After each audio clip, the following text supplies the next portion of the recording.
Hi, I'm Dr. Amol Gupta, and I want to thank you for joining me on another episode of the Medicine Mentors, where we interview masters in medicine, leading physicians at the top universities across the United States, to learn from their experiences and derive key insights, traits, and best practices that can guide medical students and residents. Today we have a very special guest, Dr. Robert Morrison, whose career spans over 50 years in medicine, devoted to mentoring and leading physicians. Dr. Morrison received his medical degree from the Indiana University School of Medicine and then completed his internal medicine at the Fitzsimons Army Medical Center in Denver and a fellowship in infectious diseases at the Walter Reed Army Medical Center in Washington. Dr. Morrison's career spans from serving in the U.S. Army for 20 years and as the chief of medicine and program director for an Army training hospital to his current role as a professor in the Department of Medicine at the University of Tennessee Health Sciences Center.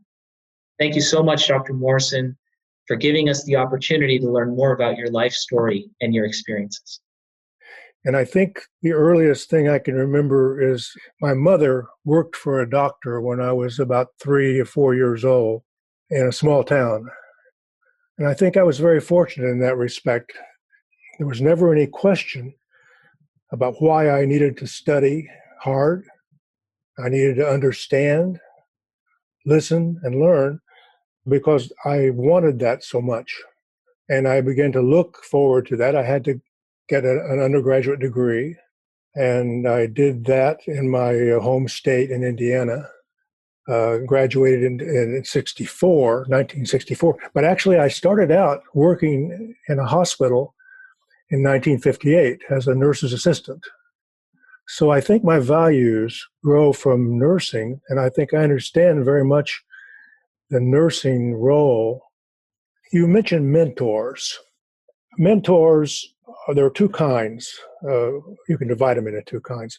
One would be a person like I had. Dr. Malcolm Martenstein was a co-discoverer of the rubella virus, and I worked with him in virology at Walter Reed Institute.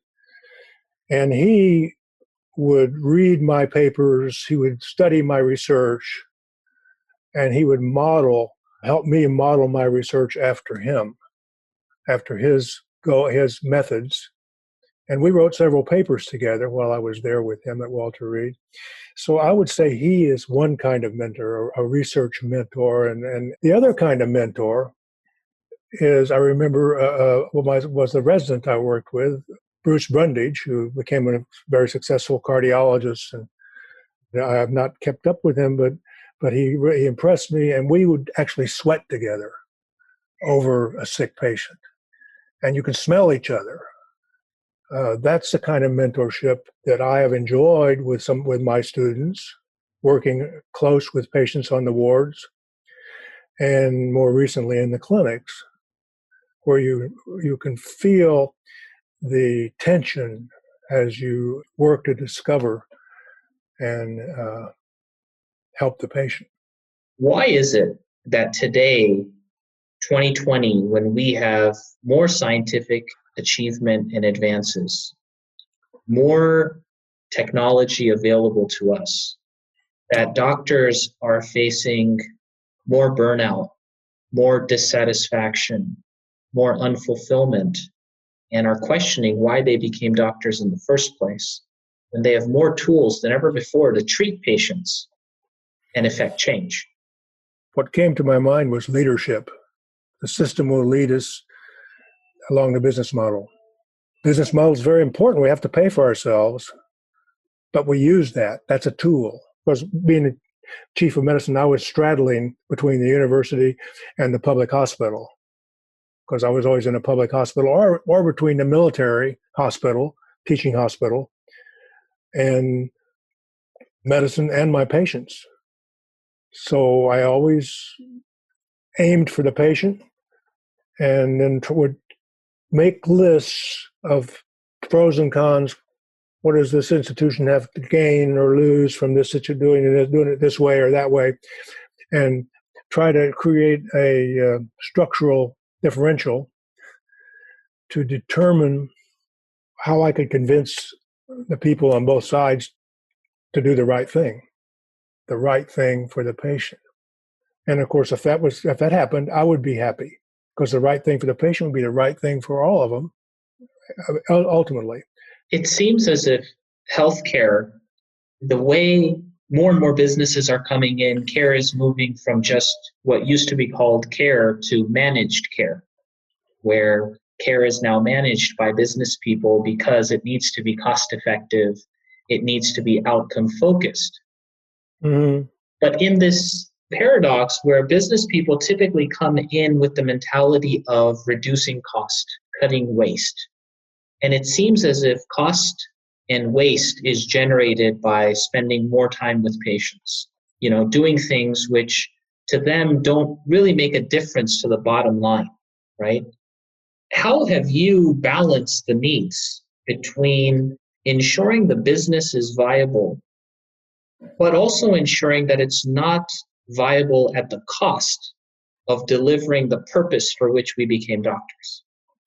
Well, you have to have physician leadership, again. And you go to the physicians who are in authority. If you're not in authority, then I would go up the chain. Somewhere along the way, there's going to be a physician who still takes care of people. Sometimes there are actually doctors who are CEOs of hospitals, and sometimes they understand when you talk to them and get them to explain to you why they have to do it that way. Because you can generate change. Your actions begin with you, and you don't work alone, you work in a system. What are the traits and habits of the most successful medical students or residents that you've come across? They have a great curiosity. They are interested. They want to know. They want to know the anatomy of the shoulder. They want to understand the kinetics of shoulder movement. They want to understand how does so-called osteoarthritis, which is a misnomer, how does it work? Integrity. They are what they say they are. That means they have to know themselves, and you can trust what they say.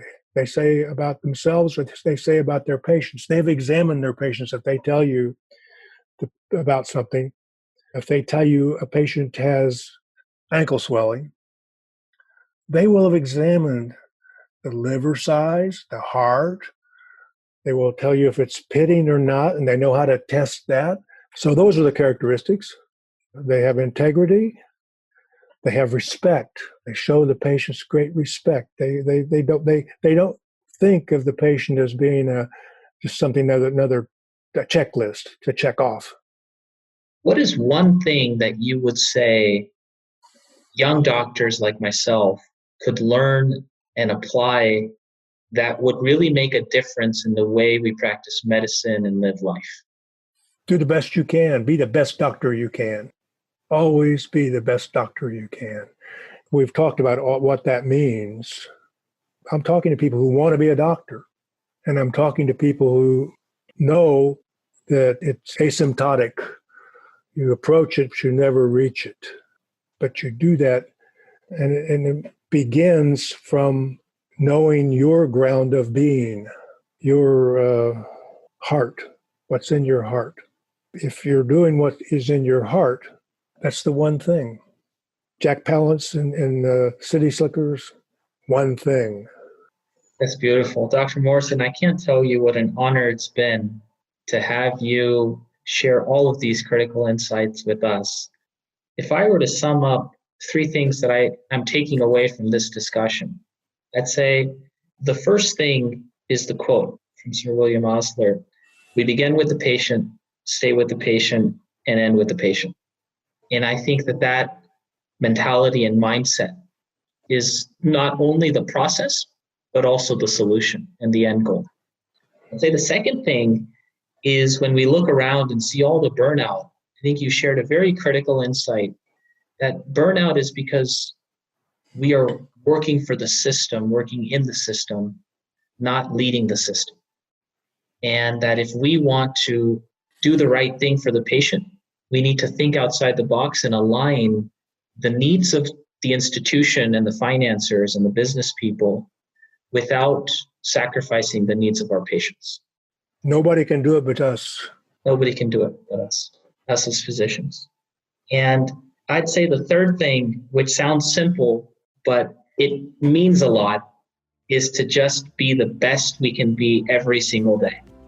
Because not knowing something doesn't mean we're not the best, or not having the skills doesn't mean we're not the best. Being the best is every day we're learning how to better learn. And with that mentality, we'll continue to grow. This has been marvelous, and I've learned a lot. Well, I'm thankful to you too. This has been an honor for me. Thank you. To our audience, thank you for joining in with us here on the Medicine Mentors. Thank you for joining us as we learn from the Masters of Medicine.